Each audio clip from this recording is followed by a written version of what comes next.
नमस्कार दोस्तों, कैसे हैं आप लोग। उम्मीद है आप सभी अच्छे होंगे। मेरे साथ आप फ्रेम में राजीव रंजन जी को देख रहे हैं। बहुत बहुत स्वागत है सर आपका भी।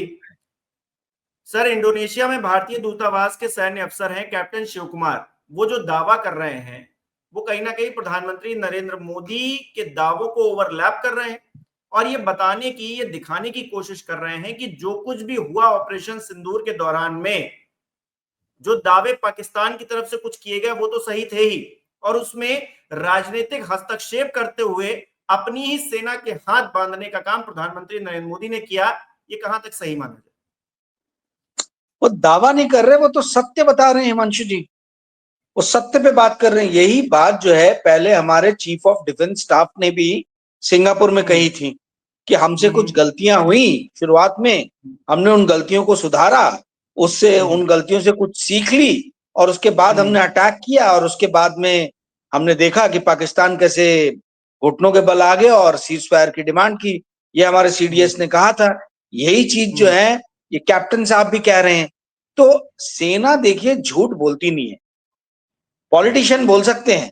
आपके देश की सेना जो है आज भी क्रेडिबिलिटी अगर देखें, इंडिया के जो इंस्टीट्यूशंस हैं, तो इन इंस्टीट्यूशंस में यदि किसी ऑर्गेनाइजेशन की क्रेडिबिलिटी सर्वोपरि है, सर्वोच्च है, तो वो है हम्म। भारतीय सेना। भारतीय हम्म। वायुसेना, नौसेना और इंडियन आर्मी, इनकी क्रेडिबिलिटी अनमैच्ड है। इंडिया में कोई दूसरा इंस्टीट्यूशन नहीं है जो जहां जिसको लोग इतने सम्मान की नजर से और इतने मतलब देखते हैं, जिनकी क्रेडिबिलिटी के ऊपर में कोई क्वेश्चन मार्क नहीं उठा सकता। सवाल ये हम्म। बनता है कि भाई एक तरफ तो आपने दावे किए थे जब चाइना के सैनिक घुस गए थे हमारे लेह हम्म। में, लद्दाख लेह में, कि भाई हम्म। हमने सब आर्मी के हवाले कर दिया, आर्मी के भरोसे छोड़ दिया है। हम्म। ठीक है, उस टाइम में ये हम्म। दावे किए गए थे 2020 में। आज हमें हम्म। पता चल रहा है कि भाई इंडियन डिफेंस फोर्सेस जो है, इनको कहीं भी आप जो है स्वतंत्र रूप से काम करने के लिए नहीं छोड़ते हैं। आप सिर्फ हम्म। खोखले दावे करते हैं। यदि कोई चीज का फेलियर हो तो आप सेना के सर पे मर सको, इसके लिए जो है आप बोल देते हो कि हमने तो पूरी तरीके से सेना पे छोड़ दिया। यदि आपने हम्म। पूरी तरीके से बात सेना पे छोड़ दी थी तो इस तरीके के बयान ऑफिसर लोग, डिफेंस फोर्स के ऑफिसर्स, चाहे नेवी के हों, चाहे आर्मी के हों, चाहे हमारे सीडीएस हों या एयरफोर्स के हों, उनकी तरफ से ऐसे बयान नहीं आते। देखिए, सबसे मेजर जो डैमेज हुआ है वो तो इंडियन एयरफोर्स को हुआ है। यदि हमारे हम्म। प्लेन गिरे हैं तो कोई नेवी के प्लेन नहीं गिरे थे, वो तो एयरफोर्स के गिरे थे। अब मैं हम्म। वेट यही कर रहा हूं कि इंडियन एयरफोर्स से कौन से ऑफिसर का बयान आ। ये जो हम्म। रह रह के जो बयान आ रहे हैं, उसमें हिमांशु जी गौर करने वाली दो बातें। पहली हम्म। बात यह कि डैमेज हुआ है एयरफोर्स को, एयरफोर्स के एक भी ऑफिसर का बयान नहीं। दूसरी हम्म। बड़ी बात है कि इंडिया के अंदर में कोई बयान नहीं आता, पर ये हम्म। जितने बाहर जा रहे हैं यही ऑफिसर्स तो या तो वहां बयान दे रहे हैं या वहां जो पोस्टेड ऑफिसर्स है वो बयान दे रहे हैं। तो ये दोनों हम्म। चीजें भी एक तरीके से इंडिकेशन देती है, हिंट देती है, इशारा करती है कि हमारी डिफेंस फोर्सेस जो है उनके हाथ कहीं बंधे हैं। एक तो पहले हम्म। उनको बांधा गया कि उनके मन हम्म। माफिक आप आक्रमण ना करो। दूसरी तरफ हम्म। जो है आप जो है वो उनको खुल के बोलने भी नहीं दे रहे हो। और ये जो स्टेटमेंट आया, इससे तो लग रहा है हिमांशु जी मैच फिक्स था। ये फिक्स्ड हम्म। मैच था। भाई आप पहले इत्तला कर दो पाकिस्तान को कि तुम्हारे सैन्य अड्डों पे हम हमला नहीं करेंगे और आप पलट के हम पे हमला नहीं करना। ठीक है, तो यानी ये तो आप मैच फिक्सिंग कर रहे हो। फिर ये किस बात का आप हमला कर रहे हो और किस बात की आप बातें कर रहे हो, बड़ी बड़ी, कि हम हम्म। बदला लेंगे और ये करेंगे, ऐसा बदला हम्म। लेंगे कि इनकी पुश्तें याद रखेगी। ये हम्म। क्लियरली दिख रहा है कि मैच फिक्सिंग का केस बनता हुआ दिख रहा है कि आपने हम्म। मैच फिक्स किया और इसका खामियाजा जो है वो आपको ही भुगतना पड़ा। आपके ही विमान गिरे। उसके बाद सेना ने पलट के जरूर पॉलिटिकल स्टैब्लिशमेंट को बोला होगा कि हमको हमारी तरीके से डील करने दो, और पलट के हम्म। उन्होंने वार किया। जो सीडीएस साहब ने कहा कि हमने सीख ली और हमने गलती को सुधारा, और जो फिर हम्म। उसके बाद में हमने एक्ट किया उससे हम्म। पाकिस्तान घुटनों पे आ गया। जी हिमांशु। राजीव जी, दर्शकों के लिए मैं वो बयान एक बार फिर से पढ़ देता हूं जो कैप्टन शिव कुमार ने दिया है। उन्होंने कहा है कि राजनीतिक नेतृत्व द्वारा तय निर्देशों के कारण ऑपरेशन के शुरुआती चरण में भारतीय वायुसेना पाक सैन्य ठिकानों पर हमला नहीं कर सकी। यानी कि ये सब पहले से पॉलिटिकली हाथ बांधे गए थे। आगे क्या कह रहे हैं वो कह रहे हैं कि हमने कुछ विमान खोए, राजनीतिक नेतृत्व से सैन्य प्रतिष्ठानों या फिर उनकी वायुसेना प्रणाली पर हमला न करने का निर्देश था। तो साफ तौर से सियासत का किस तरह से घालमेल इस पूरे ऑपरेशन सिंदूर में था, ये हम सब देख रहे हैं। और सेना के पराक्रम पर तो किसी को सवाल है ही नहीं। लेकिन राजीव जी, सवाल इससे आगे भी है। कहा जा रहा है कि हमने कुछ विमान खोए। अब विमान ऐसा तो था नहीं कि ऑटोमेटिक उड़ रहे थे, उनमें सैनिक भी रहे होंगे जो हमारे फोर्सेस के ही थे। तो अगर विमान गिरे तो हमारे सैनिकों की भी क्षतिग्रस्त हुए होंगे। उनके विमान के साथ में क्या हमने उनकी भी जान खो दी? क्या जो दावा पाकिस्तान की तरफ से किया गया कि हमने देखिए ये विमान गिर गया और हमने ये आपके कैप्टन को पकड़ लिया है, क्या वो दावे भी सही थे? और अगर सही थे तो हमारे जो सैनिक है वो कहां पर हैं, ये भी बड़ा सवाल। देखिए, 1 या 1.5 महीने पहले जब ये हुआ था, तब संजय जी के साथ में मैंने एक प्रोग्राम किया था और उसमें मैंने कहा था, जहां तक मुझे याद आ रहा है, कि मेरी जानकारी जो, क्योंकि मैंने डिफेंस बीट काफी टाइम कवर किया है अपने शुरुआती जर्नलिज्म के दिनों में, तो जो सोर्सेस अभी भी हैं उससे मुझे जो जानकारी मिली थी कि 2 विमान हमारे गिरे, ठीक है। और वो दोनों विमान चूंकि इंडियन टेरिटरी में गिरे हैं, तो इसलिए पायलट्स के पकड़े जाने का सवाल ही नहीं उठता है। ओके, तो पायलट्स तो हैं। अब पायलट जीवित हैं कि पायलट्स मतलब सुरक्षित लैंड किए पैराशूट द्वारा, इसकी मुझे जानकारी नहीं है, ठीक है। पर ये जानकारी अवश्य थी कि 2 विमान हमारे गिरे हैं। अब आप जो बोल रहे हैं कि देखिए, अभिनंदन के टाइम में तो ऐसा हुआ था कि चूंकि वो पाकिस्तान में पकड़े गए थे और वीडियो बना के उनके जो है वो यूट्यूब पे वायरल कर दिए गए, इसलिए भारतीय सेना को और भारत की सरकार को मानना पड़ा कि हमारा एक पायलट जो है वो पाकिस्तान ने पकड़ लिया है। परंतु इस बार तो यूट्यूब में या कहीं सोशल मीडिया पे भी कुछ भी नहीं आया। तो ये कहना कि इंडिया का कोई पायलट उनके पास में है, मुझे इस बात पे भरोसा नहीं होता है, क्योंकि इन्होंने जो भी डैमेज पहुंचाया है वो इंडियन टेरिटरी के अंदर ही पहुंचा है, पहली चीज। दूसरी चीज, देखिए हिमांशु जी, इस चीज का महत्व क्या है? इस चीज का महत्व ये, पहले सीडीएस के स्टेटमेंट आने के बाद में अब कैप्टन साहब का ये जो स्टेटमेंट आया है इंडोनेशिया में, ये बताता है कि भाई बहुत सारी चीजें ऐसी हैं जो इस देश की जनता को नहीं बताई जा रही है। कायदे से ये काम भारत सरकार का होना चाहिए। भारत सरकार को एक स्टेटमेंट देना चाहिए, उन्हें बताना चाहिए कि भाई हमने इस ऑपरेशन सिंदूर में क्या खोया, क्या पाया, हमारे जो ऑब्जेक्टिव थे हमने कितने मीट किए। ये सारी चीजों पे तो किसी भी तरीके से कोई बात, कोई बहस, कोई स्टेटमेंट हम देख नहीं रहे, ठीक है। उल्टा हम क्या देख रहे हैं कि मैसिव लेवल पे ऑपरेशन सिंदूर के पहले लोगों को पोलराइज किया गया, पोलराइजेशन हुआ, लोगों का रेडिकलाइजेशन हुआ, लोगों के दिमागों को मैनिपुलेट करने की कोशिश की गई, मैनिपुलेशन हुआ, ठीक है। तो ये radicalisation, polarisation, manipulation, disinformation, misinformation, ये सब फैला के जो है, जो इस देश की जनता जो है, जो आम व्यूअर्स जो है, उनकी सोचने समझने की शक्ति, उनके सोचने समझने के विवेक पे एक बहुत बड़ा प्रहार किया गया। क्या सही है, क्या गलत है, ये उनको एनालाइज करने की जो उनकी कैपेबिलिटीज है, उनको श्रिंक किया गया। और अब उसके बाद में स्टेटमेंट आ रहे हैं। तो इससे ये पता चलता है कि लोगों का जो विश्वास, जो पहले ही सरकार से, इस्टेब्लिशमेंट से कम हो रहा था, अब तो और तेजी से गिरावट हो। और इसका असर जो है आपको मोदी सरकार के ऊपर नजर आएगा। उनकी लोकप्रियता, उनकी पॉपुलैरिटी जो भी बोल लीजिए, या उनके भक्तों के बीच में जो उनका एक इमेज है, उसके अंदर में भारी गिरावट हम ऑपरेशन सिंदूर के बाद से देख रहे हैं। देखिए, जब तक आप अपने देश की जनता के सामने खुद से होके आके सत्य बात नहीं करते, आप गोलमोल लच्छेदार बातें करते हैं और हर चीजों को जो है पॉलिटिकल माइलेज, इलेक्शन गेन के रूप में नापते हैं, आंकते हैं, तो वो कभी ना कभी तो पलट के आएगी आपके ऊपर। आप जो भी इस धरती पे करोगे, जो बोओगे वही आप काटोगे। इन्होंने 11 साल इस misinformation, disinformation technique का, ये लोगों के दिमागों को मैनिपुलेट करके, मैनिपुलेशन द्वारा, रेडिकलाइजेशन द्वारा, पोलराइजेशन द्वारा अपने जमीन को बढ़ाया, अपने वोट्स को बढ़ाया। अब समय आ रहा है कि वो चीजें श्रिंक होनी शुरू हो रही है, सिकुड़ रही हैं। वैसे भी फिजिक्स का लॉ है, ग्रेविटी का लॉ है कि जो भी चीज ऊपर जाती है वो नीचे आती है।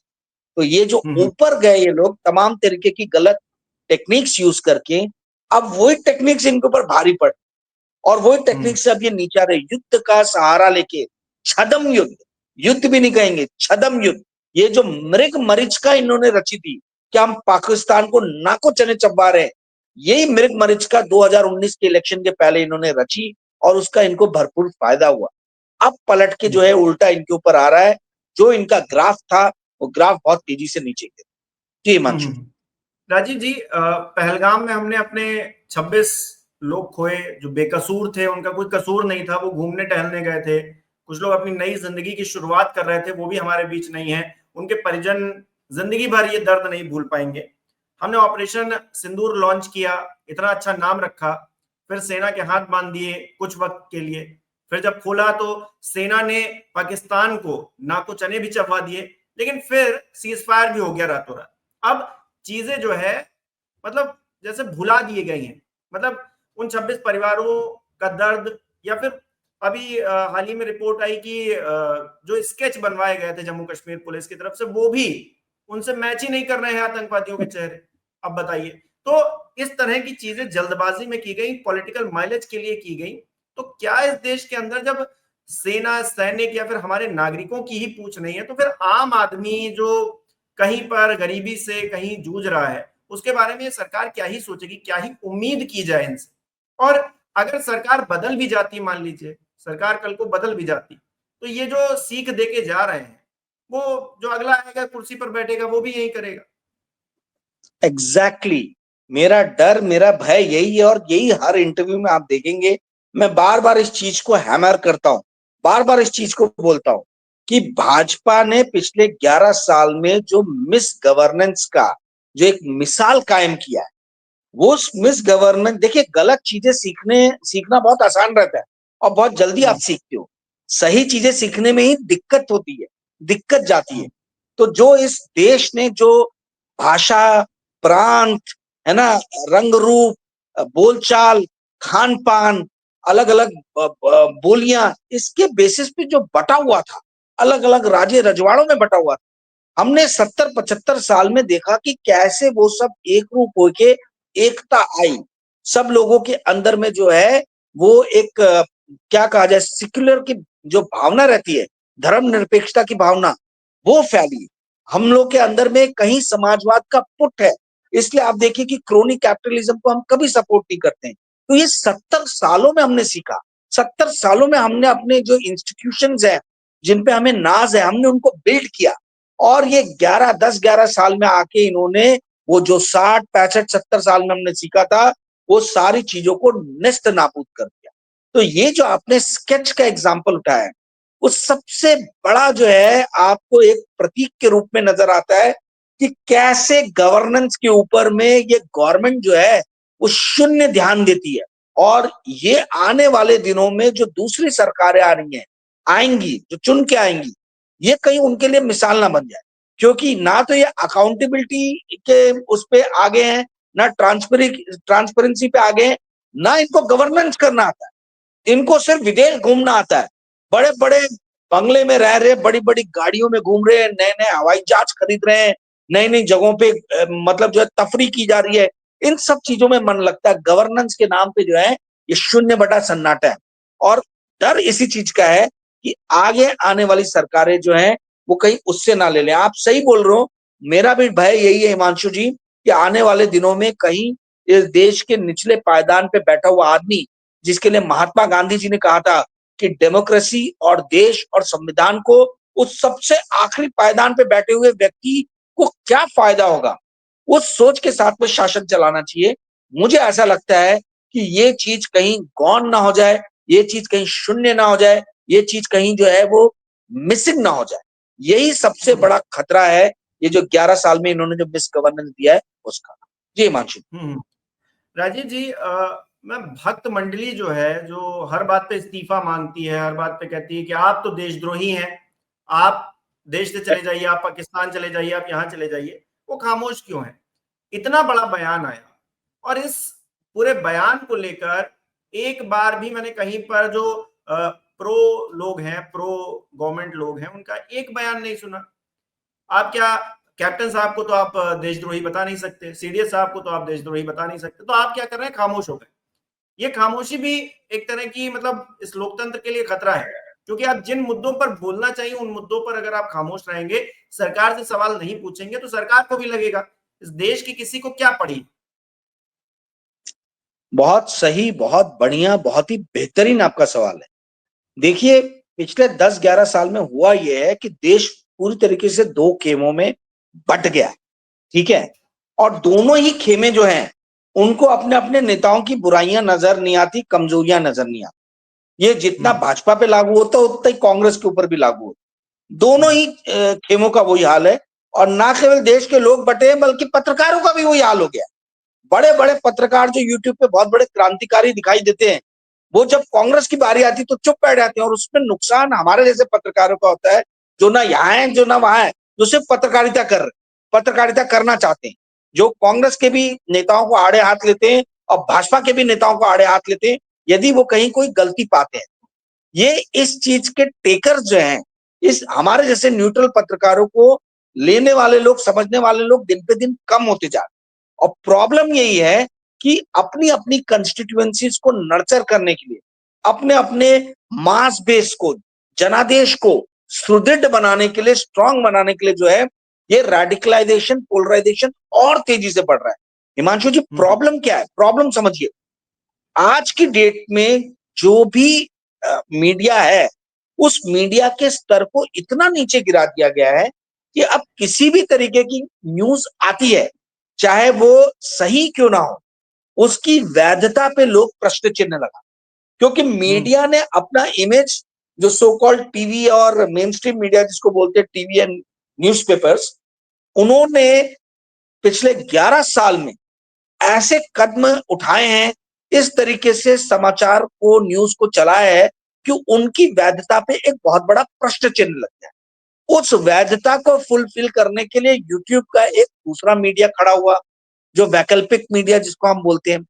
अब हो ये रहा है कि जितने भी अधिकतर पॉलिटिकल बहस हो रही है, वो पॉलिटिकल बहस यदि यूट्यूब पे होती है तो यहां आप काट सकते हो, लोगों को देख रहे हो, परंतु यूट्यूब के ही समानांतर फेसबुक, ट्विटर एक दूसरे ऐसे मीडियम है जहां पे सिर्फ समान विचारधारा वाले लोग ही एक दूसरे के फ्रेंड्स या एक दूसरे की लिस्ट में है, ठीक है। और वहां पे फैक्ट चेकिंग नहीं होती है। तो अधिकतर आज की डेट में जो पॉलिटिकल डिस्कोर्स है, राजनीतिक बहसें हैं, वो चली गई हैं आपके फेसबुक और ट्विटर पे, सोशल मीडिया। और इन सोशल मीडिया पे फैक्ट चेकिंग आप नहीं कर सकते। फैक्ट चेकिंग जो है वो कहीं ना कहीं जो है कंप्लीटली, मतलब आप समझ लीजिए कि बहुत मुश्किल है, क्योंकि हजारों लोग रोज लिख रहे हैं, ठीक है। ये कम्युनिकेटिव मीडिया है ट्विटर और फेसबुक का, बट एक्चुअल बहस जो है वो सोशल मीडिया पे हो, और सोशल मीडिया पे फैक्ट चेकिंग कहीं पे भी नहीं हो रही है। इस कारण से जो है देश के अंदर में और ज्यादा हम देख रहे हैं कि पोलराइजेशन हो रहा है और रेडिकलाइजेशन हो रहा है और मिस इन्फॉर्मेशन बढ़ रहा है। क्योंकि पहले जो टेलीविजन काम करते थे या अखबार काम करते थे, वो न्यूज देते थे जिसको सभी लोग कंज्यूम करते थे। आज न्यूज पेपर से या टेलीविजन चैनल से या यूट्यूब से लोग न्यूज ज्यादा कंज्यूम नहीं कर रहे। लोग जो है वो फेसबुक और ट्विटर से न्यूज कंज्यूम कर रहे हैं, और यहाँ पे वही वही लूप जो है, वही न्यूज का लूप जो है चलता चला जा, और इस चीज को मोदी सरकार ने पकड़ लिया। तो मोदी सरकार क्या करती है, अपने प्लेन गिरवा दिए ये बोल के कि आप अटैक मत करो पाकिस्तान के ऊपर में, पाकिस्तान ने आपकी बात मानी नहीं। देखा जाए कायदे से तो मैच फिक्सिंग है, ये बहुत बड़ा मैच फिक्सिंग है। और अगर कठोर शब्दों में कहा जाए तो ये राष्ट्र के साथ में एक बहुत, राष्ट्र के अगेंस्ट में एक स्टेप था, ठीक है। हो ये रहा है कि नोबेल पीस प्राइज जीतने के चक्कर में ट्रंप अपने आप को अपना शांति दूत जो है वो स्थापित करने में लगे हैं। तो अब मुझे लग रहा है कि ये जो पॉलिटिकल एस्टैब्लिशमेंट है, मोदी जी भी चाहते हैं कि भैया मैं भी जो है एक शांति दूत के रूप में स्थापित हूं। तो ये भी हो सकता है कि भाई छन छन की इंफॉर्मेशन इसलिए बाहर आ रही है, इनका उस पर स्टैंप हो कि आप ऐसा प्रस्तुत करो कि हम तो चाहते थे कि भाई ये युद्ध बढ़े नहीं, हम लिमिटेड एक्शन लेना चाहते थे, परंतु हमारी बात जो है वो पाकिस्तान ने मानी नहीं और इसलिए बात बढ़ गया। पर ये मैच फिक्सिंग है। अगर ऐसा है तो आपको देश की जनता को बताना चाहिए था, उनको लूप में लेना, फिर ये स्वांग नहीं रचना चाहिए था, ये छद्म नहीं रचना चाहिए था कि भाई हम ऐसा बदला लेंगे और ये करेंगे। यानी आप तो बड़े खतरनाक हो, आप दोनों तरफ से गोटियां सेक कर रहे हो। आप पाकिस्तान को बोल रहे हो कि एक टारगेटेड हम हमला करेंगे, पहले बता रहे हो, और अपने विमान गिरवा दे रहे हो। पाकिस्तान तैयार हो जा रहा है, जैसे आपके विमान जा रहे हैं मिसाइल छोड़ दे रहा है। वहीं दूसरी तरफ आप अपने देश को, लोगों को एक मिथ्या में रख रहे हो कि हम जो है हम पनिशमेंट देने वाले हैं, हम पाकिस्तान को भयानक सजा देने वाले। ठीक है, तो यहां से आप वोट ले रहे हो, सहानुभूति ले रहे हो, वहां से आप पाकिस्तान को बता के इंटरनेशनल फोरम पे, प्लेटफॉर्म पे अपना कद ऊपर ऊंचा करने की कोशिश कर रहे हो। आप ये प्रयास कर रहे हो कि युद्ध में भी शांति का प्रयास ढूंढते हुए कहीं भारत की लीडरशिप नजर आई। ये बहुत ही खतरनाक सोच है हिमांशु जी। दो नावों में पैर रख के आप सवारी नहीं कर सकते। दोनों पैर अगर दो अलग अलग नावों में रहेंगे तो आपका गिरना तय है। मुझे नहीं मालूम है कि मोदी जी का थिंक टैंक कौन है, स्ट्रेटेजी कौन बनाता है, बट ये इन्होंने मैसिव मैसिव मैसिव बड़ी गलती कर दी है, बहुत बड़ी गलती कर दी है। इन्होंने देश को कॉन्फिडेंस में नहीं रखा, इन्होंने देश को सही जो स्टेटमेंट देना चाहिए था वो स्टेटमेंट नहीं दिया युद्ध खत्म होने के बाद में। और अब इस तरीके से छन छन की न्यूज आ रही है, इस तरीके से छन छन के स्टेटमेंट आ रहे हैं। तो हिमांशु जी, प्रॉब्लम यह है, जो हमने बात शुरुआत की थी, कि अब लोगों के सोचने समझने की शक्ति, विवेक खत्म हो गई है। तो इस तरीके के जब झटके भी आते हैं तो झटकों को पचा पाने की कैपेबिलिटी बहुत कम लोगों में है, जो सोचते समझते हैं, जिनके पास में आज भी विवेक है, जो दिमाग से काम करते हैं। पर ऐसे लोगों की संख्या कम होती जा रही है, इसलिए न्यूज का इम्पैक्ट भी कम होता जा रहा है। इम्पैक्ट बहुत कम हो रहा है। यदि इस तरीके की न्यूज का इम्पैक्ट होता तो जिस दिन ये कैप्टन साहब का स्टेटमेंट आया था उसी दिन स्टॉक मार्केट 500,000 पॉइंट गिरता, क्योंकि समझ में आता है कि जनता जो है अब मोदी जी से बहुत ज्यादा खपने वाली है, रूलिंग एस्टैब्लिशमेंट से बहुत ज्यादा खपने वाली है। पर वैसा कोई रिएक्शन ना मार्केट ने दिया, ना इंडिया की दूसरी मीडिया ने दिया कि इसको क्रिटिकली एनालाइज करे। मैं और आप बैठ के क्रिटिकली एनालाइज कर रहे हैं स्टेटमेंट को, बट आप देखिए ना कोई न्यूज़पेपर में क्रिटिकल एनालिसिस है, ना कोई टेलीविजन चैनल में क्रिटिकल एनालिसिस है। हम लोग की डेमोक्रेसी जो है ये फेल्ड होती हुई डेमोक्रेसी की तरफ जा रही है, जो डेमोक्रेसी कंप्लीटली वोटोक्रेसी में बदल गई है। और वोटोक्रेसी भी जो है, वोट भी जो है, वो भी मैनिपुलेट किए जा रहे। जी हिमांशु।